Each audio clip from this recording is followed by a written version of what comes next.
So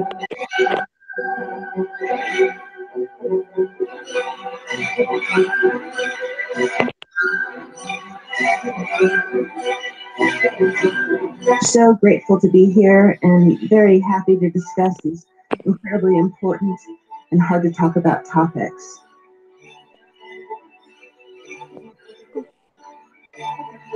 He has an incredible backbone and staggering moral fiber. Howie is totally committed, completely ethical, totally admirable. No pressure if you can hear this, but honestly, Howie's a hero to me.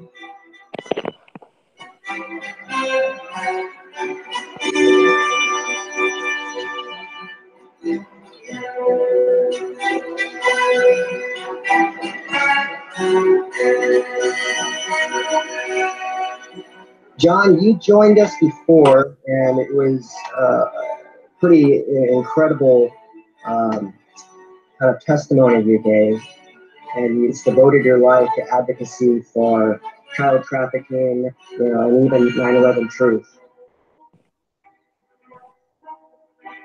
Maybe you could explain to us, in the last decade, what do you think the most challenging parts of coming alive on some of these issues have been? Probably the hardest thing, and it continues, is just realizing that pretty much everything that I was told and taught since I was in grade school is probably not true.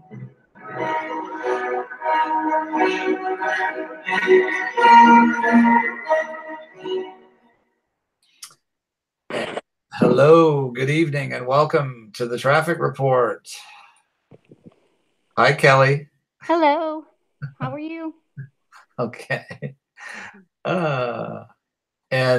Just right off the bat, Howie is maybe joining us tonight, maybe not. He's had quite the day, and so he may pop in just to say hi, or we might not see him, but that's okay. That's what we're here for. We've got Kelly with us tonight. She has done amazing research on the NXIVM case, and not just the NXIVM case, the Joel Davis, and I go on and on. The only problem we have is getting enough time to get the information out there, and I can't express the gratitude I have for the work that she does day in and day out, and you can see that on Twitter and elsewhere. So that we've been trying to do this show. How long, Kelly? A couple of weeks, 3 weeks. Right. Yeah. So as you know, there's a lot going on, and there is still a lot going on. And before we get into, and tonight we're gonna be showing you Kelly's research. There's gonna be a link in the show notes that you can go and see all the information that we're presenting to you, and all the links. And it, probably to most of the people that watch the show regularly, it's not a big surprise that the Clintons are involved with all these people. But when you see the just the totality of the families and the connections, and because I think a lot of people still are having trouble getting it through their heads that these people are thick as thieves. They know exactly what everybody's doing, and what their friends are doing, and their families know what they're doing, and so we just keep presenting the information, and there's a heck of a lot of it. We're just going to kind of sift our way through it, and I'll be able to show you some of it. I'll bring it up, some of the documents, but when the show's over, or maybe even now, I'm not sure, or when I drop it in there, there'll be a link that you can just click on, and you yourself, you can share it. You can go into you can go into the folders and see the documents for yourself. And I would highly encourage you to do this, to get that information out there. Tweet about it, post it on your Facebook page. That's what social media is for. So John, if there's anything that's potentially missing from the folder that we discussed, we can go ahead and drop that in there after. So yeah. Okay. And just a couple of things I just want to talk about before we get going is next week's show is one that's really kind of took my breath away when I got actually this person was in the chat room the other day while we were doing a promo, and I'm not going to mention her name right now because I haven't, I don't think she would mind. I mean, she's going to be appearing, telling her story about her being a survivor of the Catholic Church's abuse in Chicago. And I got to talk to her today. She's an amazing person. And you're going to get to hear her story next Wednesday night. And that's, what this program was founded for, to be not only, to get this information out, but to be a safe platform for survivors of this. And I can't, Kelly, you and I were kind of talking about this a little bit, and I'm still kind of reeling over that whole report and what it means and what it can be, for the future. And I've still only been able to get through 100 pages of it. And as I was doing that, the enormity of this criminal conspiracy was just dawning on me. And I don't know if I'll ever be able to get my head around it, but we're going to have next week somebody who's experienced it, and that is so powerful. And she knows other people, and hopefully we'll have them on. And I've always said this from day one, once the survivors start standing up and telling their stories, it will tear this down, because there's no power. And just the people that we've had on, and it wasn't particularly about the Catholic Church. It was just other childhood sexual abuse, and that they were survivors of satanic ritual abuse. These people are angels. And I mean, that's the only word I can put on it, because they're just so just amazing. Their abilities to communicate, to it's just a force that once it gets unleashed, this evil is going to have nowhere to go, And, so you're tapping. Okay. I will tap the rest of the show if you don't. Yeah. We got a little. We're not high tech. We do the best we can. So if you hear a few noises, Kelly taps a little bit, and sometimes I tap, and you might hear a few noises. Dogs barking. I cussed my dogs out live on the air one night. I thought I'd hit the mute button. So, but yeah, there's a lot of great things happening. The other thing I just want to talk a little bit about, and Kelly's going to be there, Howie's going to be there. I'm hoping, I talked to Tiffany Fitzhenry today. She's going to be a part of it, but we're doing, and maybe it's, I don't think there's anything that needs to be done more than for that report to be read aloud. and not just here. It needs to be read aloud on every street corner, at every church service. And I believe if the Catholics of the United States read that report, all 1,400 pages, I think they could probably read 100 pages of it. And things will change very, very quickly. So to do our little part of that, I believe it's going to be not this Saturday, but next weekend. We're going to do a marathon show. And Tiffany has agreed to be on there at some point. I'm trying to get Patricia Negron on there, she's helped. Jason Goodman, Crowdsource the Truth. We're going to get John Paul Rice, who's recently been on here, and even anybody that just watches, that wants to come on with us and read some of this aloud, you'll certainly be welcome. And I'm imagining it'll take probably at least 10 hours to get through that, but we'll be on the air live as long as it takes. And those words in that report will be read loud and clear. And I really look forward to that. And they say the power of the spoken word is, you know, much greater than the printed word, and that's kind of what we're going for. And just having somebody read that with me, I think, is what I've been after the whole time, because I've been so angry and disturbed just at the outset of that it'll be nice to have, you know, and this is a big family, you know, that we support one another, and getting that information out is definitely something that needs to be done. And so those are the two things that are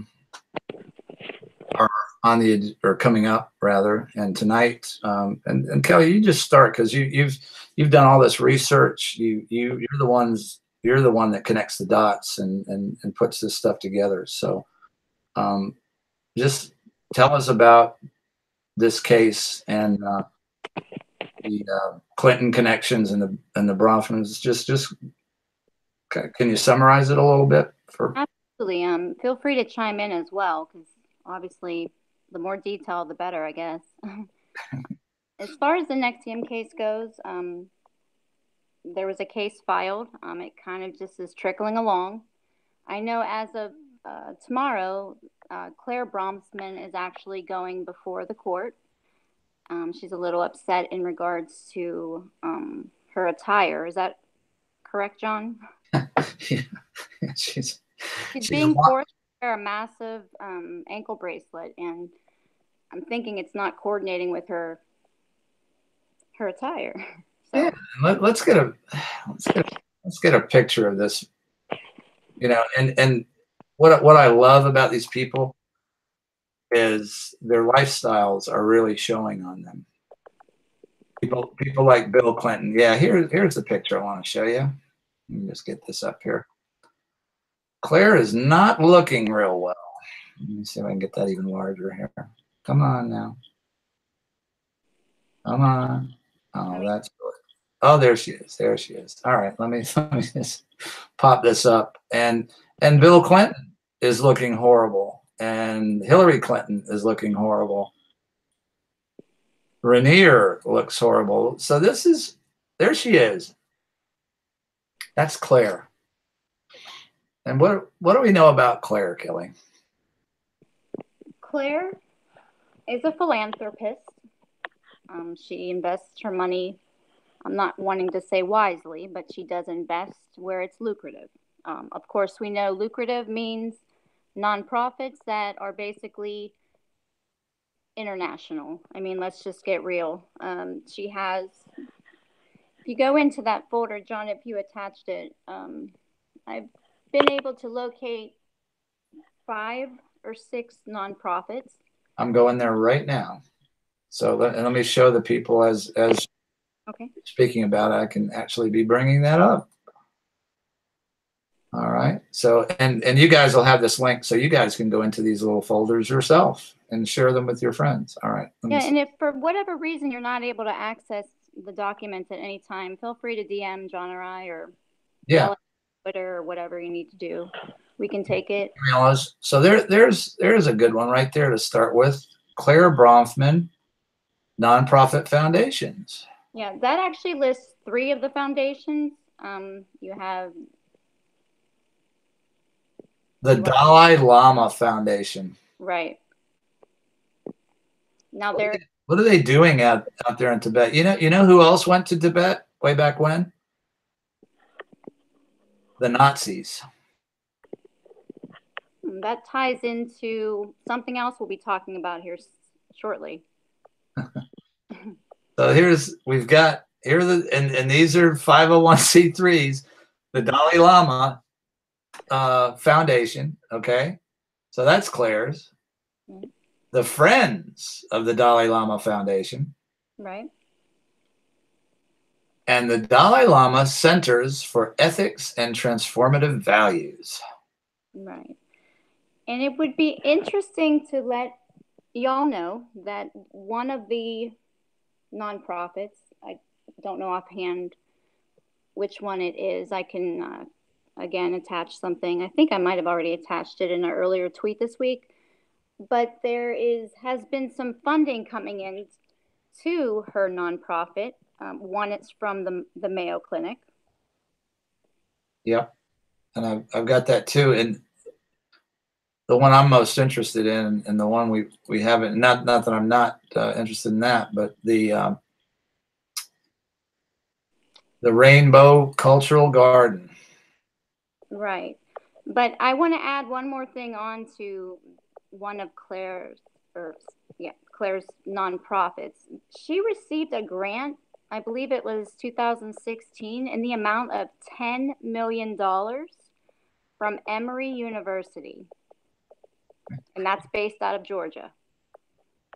Is that on the list there? Is that Emory? Oh, there it is. Okay, I'm bringing that up right now. There we go. Now, I don't know, Kelly, but my experience with universities is that they usually receive donations, not give them. Let me see. Well, they receive from people that may have attended there, but more importantly, they're federally funded by the the Department of Education. All right, let me put, and that's that tax document, right? Yeah, if you go to maybe page 3, keep going. Trying to get let me see if I can get this large. Come on now. Which one did you pull up, John? That is, 246 pages. That's, I guess, the tax return. Is that for Emory University? You're going to want to go into one of... Yeah. That's Emory University. So that's their, that's Emory's tax return. I got it up right now. That's actually their 990 series. It's a form that they have to fill out when they're a nonprofit. Believe it or not, they're a nonprofit. Yeah. So they received, and I'm sure it's on that tax return, they received $10 million from, is there a Yeah, page? let's go ahead. I'm going to send you over the screenshot and share it with you, and you can go ahead and post it up. Give me 1 second. Okay.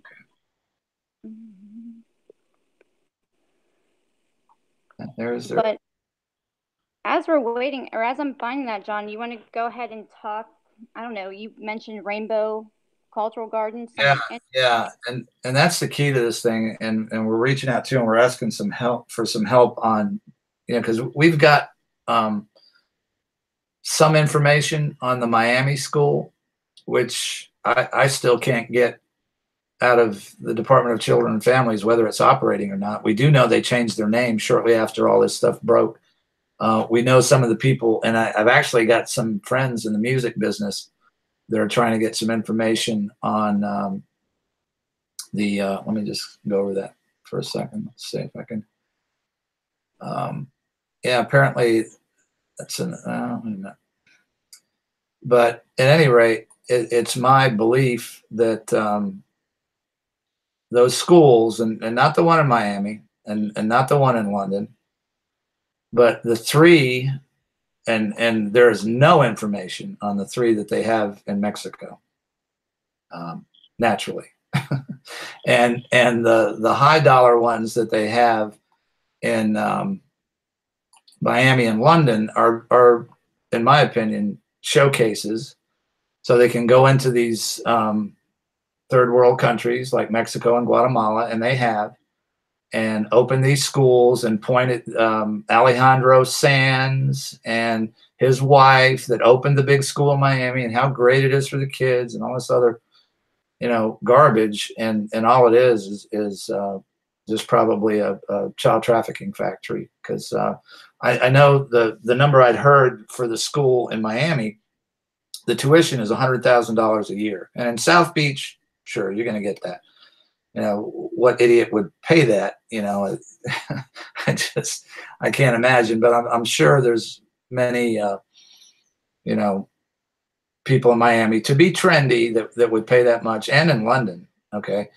So you've got these two showplace schools, and then who have Facebook pages, and they don't anymore. Those are all gone. The Miami School Facebook page is gone. Their website is defunct, but they have changed their name, and we can't. And I'm going down there in December, and I will shag my ass down to Miami and find out if that school is in operation or not, if I can't find out by then. But we're trying to ask for some help and you know, researching what's behind these schools. We found the owner. You know, I've talked to her press representative. They went dark, you know, after we started asking them some hard questions. Paula Pietra, that's the owner of the Miami school, and she's associated with some weird jet setter model was in their corporate structure too, from Spain. And there's so many names I can't remember all of them, but we really need help, because I believe, and Kelly and I were talking about this earlier, there is oh boy, the train just derailed there.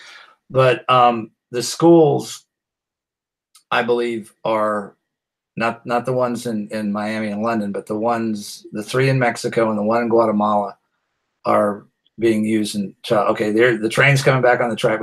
We were talking about the NXIVM indictment, and I know I've seen somewhere, and it may be somebody in the chat room, I'm not sure. I'm pretty sure it's somebody on our Twitter line had given me a link to the court documents, and this is from the district that they're in New York, where you actually saw child trafficking as a part of an indictment. Now, the ones that have been made public so far say sex trafficking. They don't say child sex trafficking. And we were going over that tonight. So we're gonna, and I think when I looked at those and I read them, those are indictments that names hadn't been attached to yet. And we do know from the prosecutor in that case, the U.S. attorney, that this case is ongoing. There are many more indictments to come, and the case will just expand and expand and expand. So, at any rate, we're my point being, you know, so much nicer when you have a point, you know, when you're making this thing. My point being is that these schools are involved in this in some way, and what we're going to get a look at tonight, due to Kelly's diligent research, is the doctor that was doing these Nazi-esque fright experiments was at one of these NXIVM seminars putting it on, that 50 to 60 children were at, and they were all, what happened to them, Kelly? Well, what they said and what really happened, that's to be determined at some point, if it ever is. We lost your audio a little bit, sweetie. You still there, Kel? Are you there? You're back. Darn it, huh? All right, Yeah. so the children, they fell ill almost to the point where they basically they deemed it like, I don't know if it was like emergency, or what would you call that? Or the health advisor came and inspected the joint. But if you want to finish, it's fine, John, but my dog's being kind of okay. Go ahead, go do what you need to do. But yeah, and I'm going to switch over this right now, and these will be in these documents that everybody can get to when we post that link up there. But right. The guy's name is Dr. Brandon Porter. He's the Frankenstein doctor that was doing these experiments, these fright experiments. And let me read to you what was going on in these fright experiments, okay? And what we haven't, and what we're trying to pursue also with the New York State Department of Health, we know these were done on human subjects, okay? But they don't say, are these minor human subjects or are they adults? You know, we haven't been able to determine that. But in this charging document, this is a license action against this Dr. Porter. But let me just put it up while I'm talking about it. That'll probably help. We can see in these NXIVM seminars that you know, we're basically just a pyramid scam and some sort of brainwashing. We can see that on humans, this so-called medical doctor whose license is about to get yanked was performing basically mind control experiments on human subjects. So let me this is the whole. Go ahead, sweetie. I'm back if you want me to keep going. You're doing great, by the way, just saying.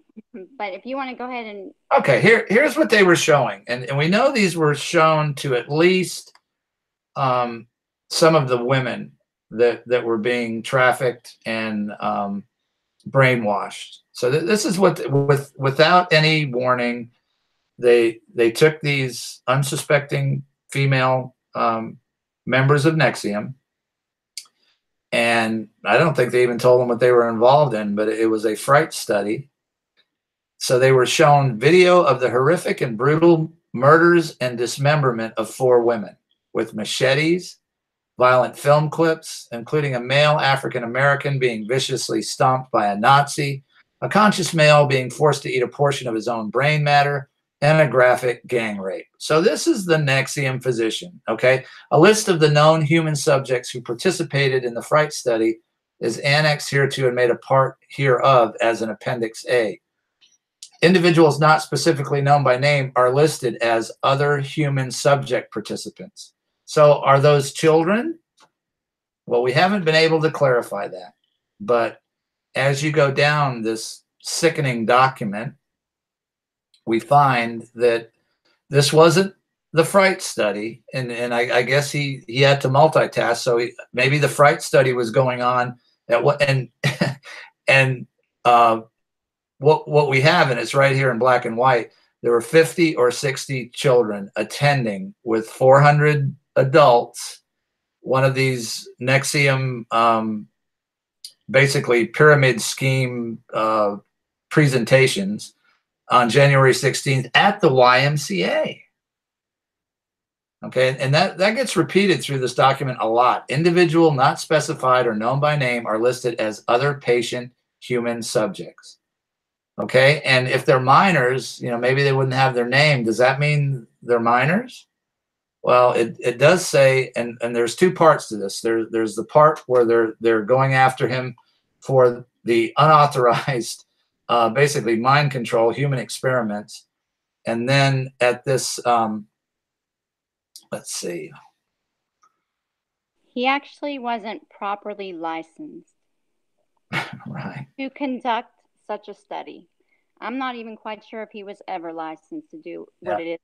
It says right here, he engaged in the conduct of human research, a Tourette study, without having affiliated himself with an institution or agency having a DOH IRB authorized human research review committee and or a federal and independent institutional review board. Because I would think if you showed them what they were showing at least these women and possibly children too, you're not going to get any board to approve that.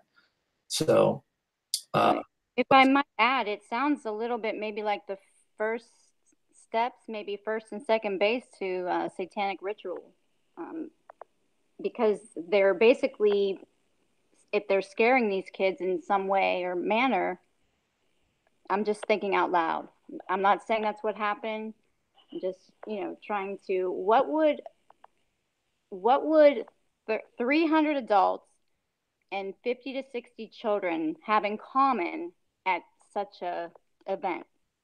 Yeah, Karen's asking, where is the doc? He's in New York. And we're reading from the license action that's currently against him. Let me just read this part, because this is really important, that I had skipped over.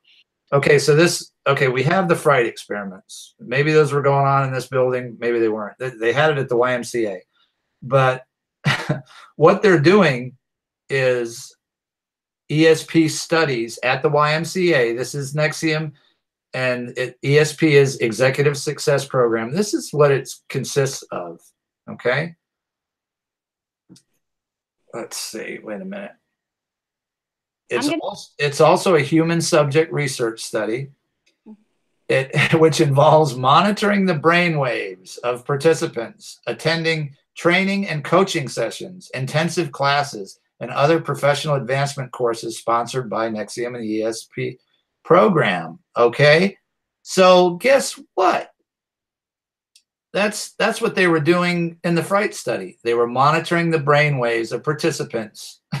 So, and in this study here, according to this complaint, there were 50 or 60 children present. Why were they there?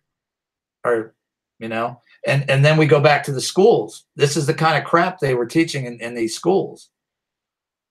So this just gets worse and worse and worse. And we need to get some more information out to from the New York State Board of Health, because they keep going back to this statement that the ones that aren't named, and I haven't been able to find any names in this complaint. Maybe it's due to privacy issues, but you know, they keep referring to that phrase, and that sounds to me like they're minors, okay, and they don't have the names. They're just referring to them as other human subjects. So right here, this is it's Appendix E, page 10.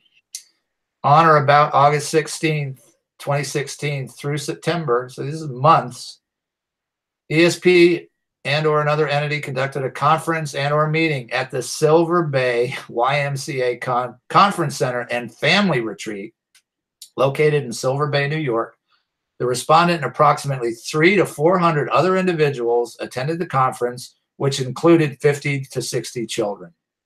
During the course of the conference, many of the attendees and most of the children became ill with an undetermined infectious disease. The individuals who became ill suffered like flu-like symptoms, vomiting, diarrhea. Well, guess what? You know what those are, as well as being flu symptoms, Kelly? They're adverse reactions from drugs that could present just like that. So, and this entity, the New York State Board of Health, are saying, oh, they just came down with, I guess, food poisoning, or yeah, know. They brought in the medical the code enforcer or whoever they brought in to just try. Probably just, I don't even know if they really brought somebody in, but they made it as if the food was spoiled. Yeah. So were the adults sick as well, or did we just feed the kids spoiled food? Yeah. Right? And I don't buy the spoiled food, because if it's an undetermined infectious disease, that means they don't know if it's that or not. And I know from my medical background that that could be an adverse drug reaction. It could be an allergic reaction to medication that they're giving them. And we know that, and it sounds that they're monitoring brain waves, they're doing fright studies, they're doing all this Frankenstein type of experimentation on humans, humans with Tourette's. Yeah. They have a Tourette's syndrome. So and that's just what you're getting from the guy who's about to get his medical license yanked. God knows what they were doing. And what are 50 or 60 children doing there? And it would be my that's just my Celtic bullshit detector. I would, if it's an infectious disease, they test them and they can identify it. They can tell you it's E. coli. That's not in there. All they're saying is it may be some undetermined infectious disease. All these people are having symptoms, and that could be an adverse reaction to medication. It could be allergic reaction to medication. So this is just, horrible. And keep in mind that they're real vague with the time frame, because they're saying from 2012 through 2017. So sometime in between the 5 years, right? Yeah, and the way I've, as far as I know, the public health system, how it's working. If you have, and they said most of the children, it's an emergency. They respond, they follow up, they draw blood, they this is an outbreak. So where's the information? They couldn't determine Right. what it was. Right, and they make it seem as if they deemed it an outbreak, but like you said, there's nothing to follow up. There's no proof of it. And I don't know any foodborne illness that can't be identified, and especially one on the scale of that. They're talking about 300 to 400 people, 50 to 60 children, most of the children and some of the adults. I mean, something's wrong there. None of this adds up. And not to mention, the event is being hosted by Dr. Mengele, I mean, right? Right. And this is, the Nazis absolutely did this stuff. They hooked people up to brain waves to frighten them, to mind control them, and this is an entity, okay, that's been charged with sex trafficking. We know that. They've been charged with forced labor. They've been charged with wire fraud, and the indictments are all in here, and you can read them. And somewhere in those indictments, and I'm going to find it, and they haven't been named yet. And maybe it's because the indictments aren't complete. Maybe it's because the Justice Department is having as much trouble as we are getting information about these schools. But there is a part of the federal indictment somewhere, because I've read it, and it says it's not sex trafficking, it's child sex trafficking. But when I read that, it wasn't attached to the defendants that have been named so far. So more will be revealed. But and how messed up do the parents have to be to bring kids to this seminar, or whatever the hell they want to call it, to this guy who's obviously a sick, demented individual, and well, just not knowing the situation. I mean, you're bringing up a great point, but obviously maybe the parents didn't know. I mean, for all they knew, their children were at the YMCA, which is like a summer camp. You have fun, you drop your kid off, you have a good time. Yeah, well, and so they attach electrodes to their brains, and then they get sick. I mean, right. Really? And this is what they're doing. They're even telling you that this is their technique. They're training you and monitoring your brain waves during this training that we don't know. And the schools have said this too. Their whole model was the same model from Rainier. This is what this is all about. And this is, let's get back to the Bronfmans. This is the company that she's on the board, and now she's charged with a lot of these crimes, but she is funneling tens of millions of dollars into this organization. Yeah, two or three of her nonprofits are showing $0, depending on how it's coded. That's obviously can be done, but there's obviously the main one, and I think it's the foundation. I think that's the one with the money showing. And yeah. I have not gotten that far, but there's a potential of it being offshore,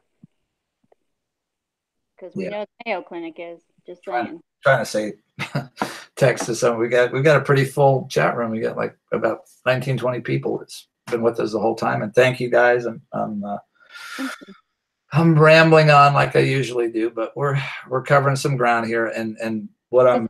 Does anyone have anything to add in the chat room? Because I'm actually not able to see that, just because I'm multitasking with my dog, but I'm actually trying to get docs to you as needed. But yeah, and and here's Earl's daughter put in there. call me a tinfoil hat freak. We'll never do that in here because we know all this stuff exists. But this sounds like satanic ritual abuse, and I would totally agree with you. Those are all parts of that. Mind control, you know, showing gore, you know, to groom people and to, yeah, absolutely. And we're finding that common thread among all of this. You know, we're talking about the Catholic, you know, sexual abuse, but we know with the Jesuits who run that organization, they're behind pedophilic blackmail. They're behind satanic ritual abuse. That's what they do. You know, maybe not to every child, but absolutely. So yeah, I would agree with that. MK Ultra, you know, and here's an interesting thing. I don't know if you cover this. I'm going to go through this. There's a Twitter, and I actually put the link to this Twitter thread that was very good. And I'm actually trying to get in touch with that Twitter account because they've got some pretty good research too. But let me just show that. We're gonna run you through the the Bronfmans a little bit. But what I was God, what was the point I was going to make there? Oh yeah, Canada and the Bronfmans. And I don't know if you know this or not, but that's where they had that horrible, I think McGregor was his name, Scottish doctor that was working for the CIA that, oh my God, the stuff that guy did, and MK Ultra, they were taking these patients basically off the street and erasing their personalities. And I mean, and the Bronfman, there's a big contingent in Canada and that support psychiatry. And this guy was a mad psychiatrist that the Canadian government allowed. And there's the trend again, experimenting on people. That's what he was doing, human research. But what he was doing was giving them so much drugs and frightening them to death. Fright experiments that it erased their entire personalities. And they were trying to reprogram these people. And they were doing that at the request of the CIA. So, wow. So let's just go through this little Twitter thread, which is excellent, by the way. Yep. So it starts off with the Daily News headline: "No, the NXIVM sex cult is not tied to Bill and Hillary Clinton." And Daily News was reprinting that from the Associated Press, which it's probably owned by the Bronfmans or somebody that they know. Okay, so their first little thing here is, who is Clare Bronfman? Well, she's heiress to the Seagram Liquor Foundation. There she is. Those are in better days when she was taking professionally photographed pictures. Let's see, the youngest daughter of the billionaire philanthropist, the former Seagrams chairman, Edgar Bronfman Sr. That's Ed's daughter. And the picture next is current day, where she's basically wearing an ankle bracelet going into court. So, and there, who's daddy? Here he is, Edgar Bronfman Sr., credited with building much of the Seagram empire. And what was Seagrams? Okay, Seagrams were basically rum runners, that family, and so were the Kennedys. Okay. But during Prohibition, you know, that's how they made their fortune, you know, smuggling liquor. And they were the Canadian part of it. That's that crappy Canadian whiskey that there was no prohibition in Canada. So what they did was supply the mafia, Al Capone, and all those people with Canadian liquor. So that's the Seagrams Company. That's who they are. Okay, so Edward Bronfman, they're all philanthropists, right, Kelly? Yeah. Yeah. The founding chairman, board of governors of Hillel, the Foundation for Jewish Campus Life, also the former CEO of the Seagram Company Limited out of Canada, and the former president of the World Jewish Congress. He's been recognized for this leadership by organizations, universities, governments around the world. And here's the first Clinton connection. In 1999, President Clinton awarded him the Presidential Medal of Freedom. There it is. That's the highest civilian award that a president can bestow on an individual. This guy's the head of a liquor company. Okay. You think there was any quid pro quo involved? I do. Okay. So let's move along the timeline. They look like two sick bastards right there. It's not a very good picture. Clinton, why does he have his hands on him like that? That's kind of odd. Okay, so this is his brother Charles. Okay, that's Edgar, and we have a Charles. That's his brother. He was the co-chairman of Seagram. Mysteriously, in 2006, his wife gets run over by a cab in New York City. And what were you saying about that, Kelly? That little accident that. Oh, she was almost in her front door, I believe, when it occurred. So yeah, she was steps away from her entering her home. So was it an Arkansas? I don't know, but you know, rich people. You don't hear about too many rich people getting run over by cabs. That sounds a bit odd. So they're obviously the family's in mourning. Guess who shows up at the funeral?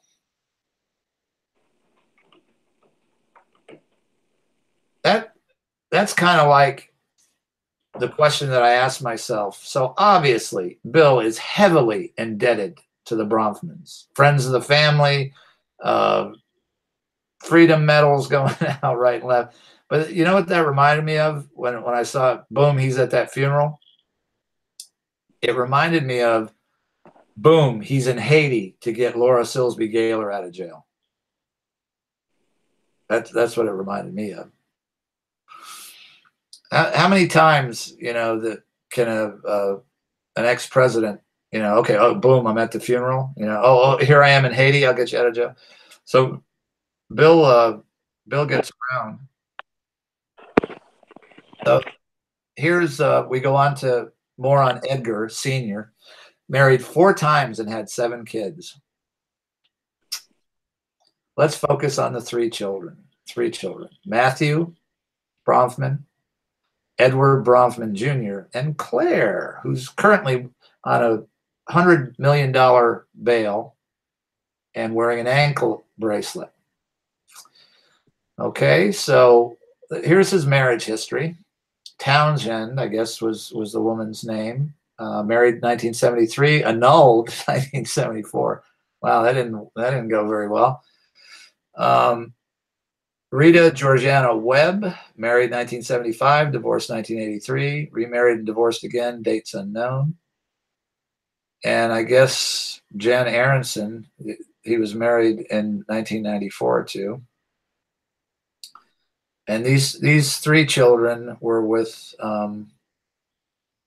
Loeb, Samuel, Edgar Bronfman Jr., and Matthew. So, and I'll tell you, I guess Edgar Jr. was given the reins of the Seagram Corporation or company and ran it into the ground. So,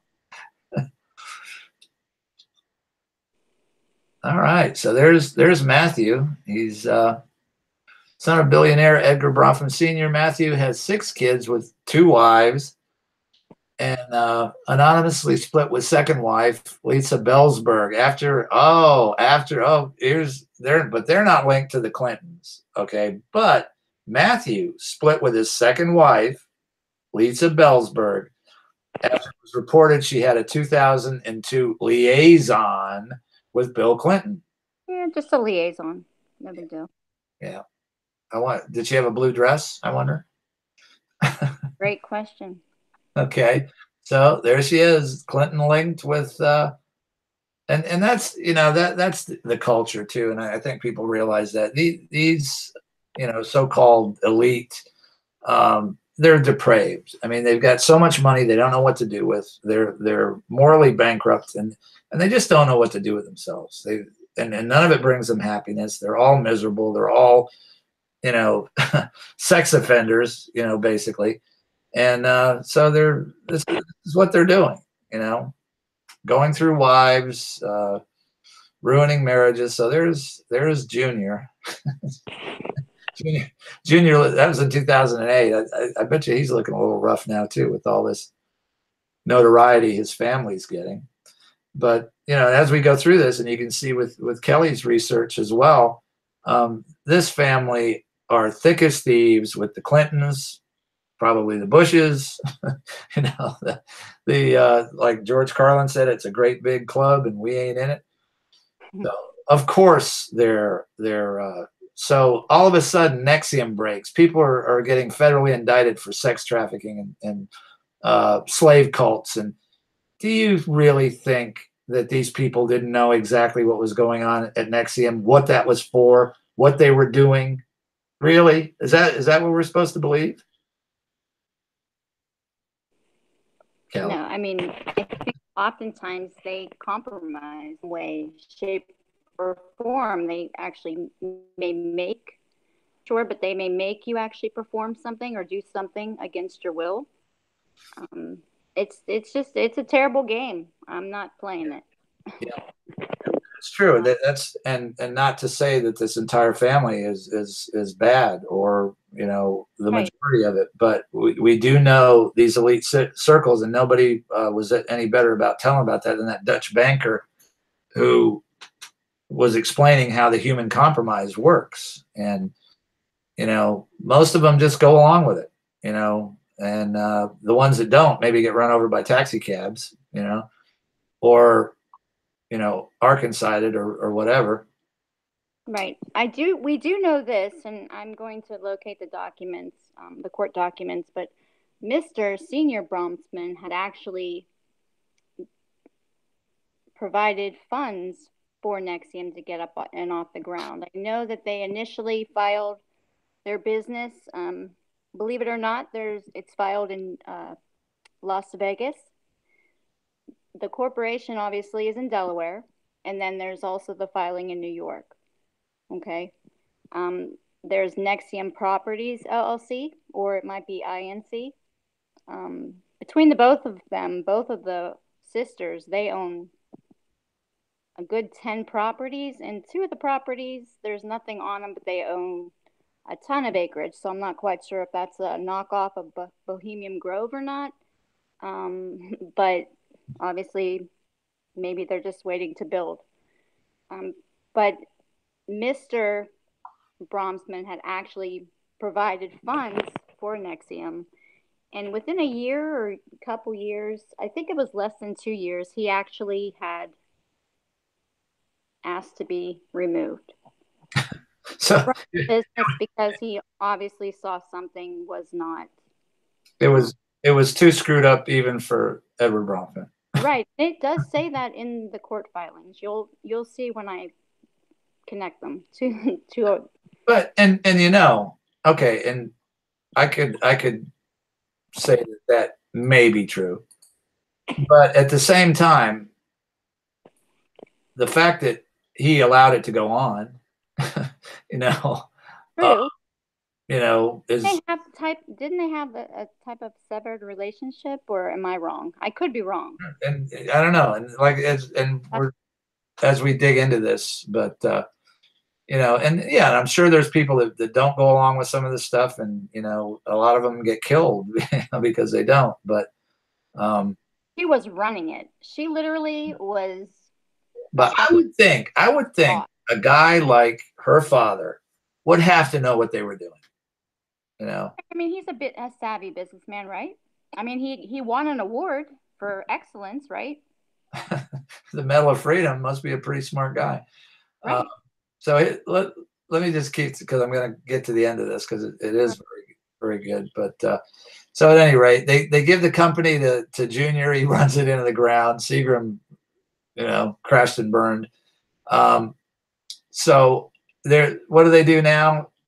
Strong backers of Hillary, giving over 300,000, and I bet you that's just the tip of the iceberg, and all the other illegal help and donations that they give.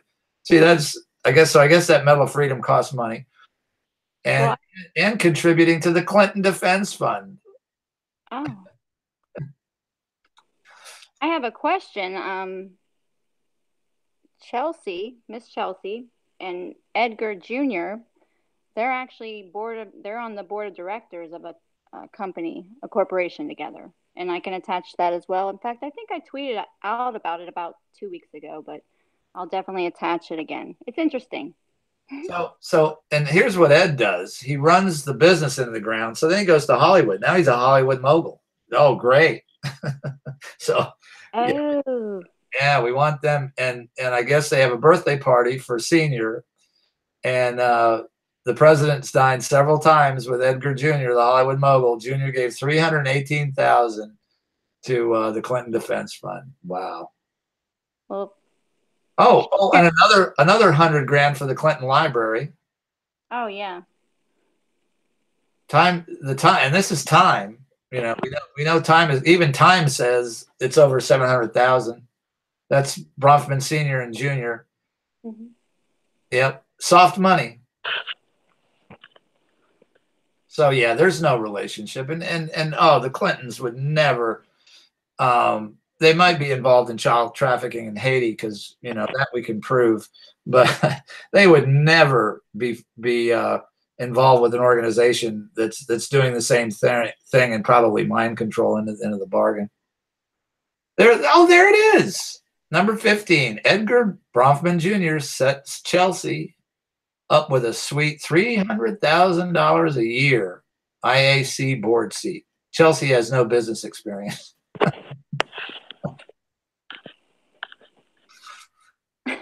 There she is. A lot of foundations, a lot of gallons they go to. Oh, even Junior's daughter volunteered for Hillary's campaign. Yeah. Oh, and there they are. Oh, this is great. Check out the cool event Hannah Bronfman attended. Hillary Clinton, Meryl Streep, and more celebrate 100 years of Planned Parenthood. And we know what Planned Parenthood is, right? That was the basically a social control. I'm fighting for the word here. It's not euthanasia, but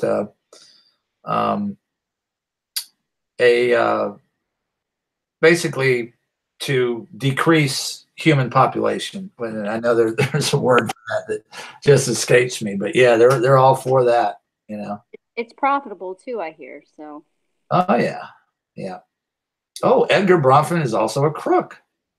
He's found guilty in a French court of insider trading. Suspended sentence, so only a £5 million fine. Let's see. You know, one thing I do notice, people with money, they actually file and fight silly, frivolous lawsuits, right? Is that how they gain their power, in addition to other things? Yeah. I don't know. Absolutely.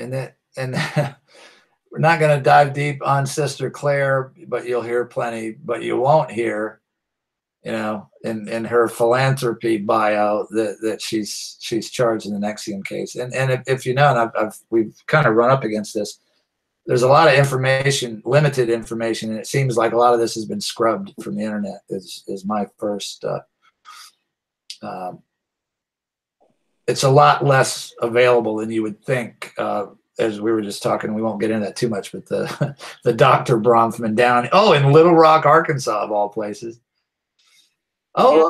There's Hillary's Arkansas bestie, Sheila Bronfman. Sheila? Yeah, it's a Sheila Bronfman. And I'll just throw that in just for the devil's advocate, but there is let me see what his name is. I had it up here. But it's a Dr. Bronfman who's a podiatrist in Little Rock. He initially was a psychiatrist. Yeah. Now, and what we do know, at his podiatry business, which seems to be up and functioning now, was a business called, he was the chairman of Psychiatry and Behavioral Institute at the same address in Arkansas. It's no longer that. And we're having trouble getting any further information on it. But Kelly's, the FBI, Bureau of Investigation, is on the job. And, John, you're So let's see. Somebody's going good night. I just want to say good night. I think it was Meredith. Good night, Meredith. and thank you, everybody. And we've had a great crew in the chat room and the whole time. So have we missed anything, Kelly, on these degenerates? Well, we can obviously keep going, but I think our time is up. But I just want to just say to everyone, I know that, you know, we may want to see justice. Obviously, the way that has gone, that may not be the case. But what is most important is that you continue to talk about any tragedy that's happened to you, any type of abuse, because if you keep it in, obviously that's going to just, you know, think about it. If you continue to hold it in, it will just eat at you. I mean, it will eat you alive. So just continue to keep talking about it because you're most important, right? Absolutely.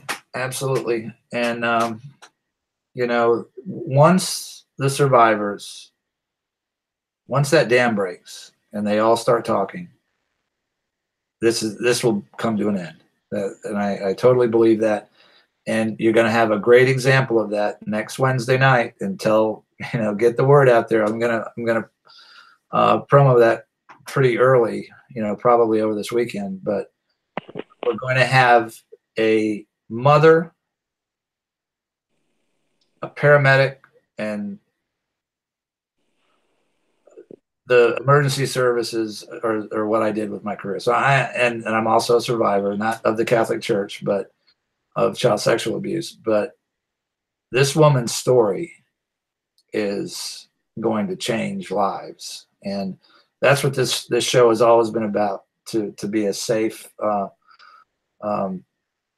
primarily a safe forum for survivors to tell their story. And Wednesday night, you're going to hear it right here. And just I only got to spend about 15 minutes with her on the phone, but she's the emergency services brotherhood and sisterhood, and I'm really looking forward to hearing her story. And that's what this is about. And everybody in the chat room, we've got survivors in the chat room. We've got survivors on Facebook. We've got a support group on Facebook for survivors, and on Messenger and on Twitter. And like Kelly said, we have to keep talking, keep getting this information out there. And at some point, the dam will break, and these criminals will be drowned by the water. So, from the deepest part of the ocean with a millstone. Anyway, I'm digressing. But thank you, Kelly. Thank you for all your research and hard work. Follow Kelly on Twitter. She tweets all this information and more out there for that purpose. Make people awareness. Keep talking about this. And Howie, we missed you. I hope you're getting some sleep. I know you had a rough day today. And we'll have Howie back. He's got some kind of, you know, Howie, he'll pop up somewhere, you know, going after Bill or Hillary or, you know, all the above.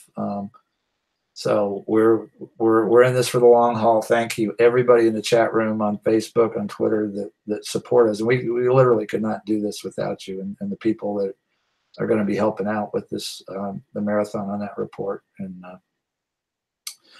so I had a ball, Kelly. It's, you know, I have the easy part. You do all the hard part, the research. And there's so much more to cover. It's just, it's hard to consume it all, but that's all right. We got out a lot. There's more I can connect on Twitter. Can't save Rome in a day, right? Right. Rome. Sorry. Yeah, I can't walk into the woods for 4 years and get out in 4 months. So we're getting there. At least we can see the forest for the trees every now. So much love to everybody. Good night, and we'll see you soon. And just good night. Night.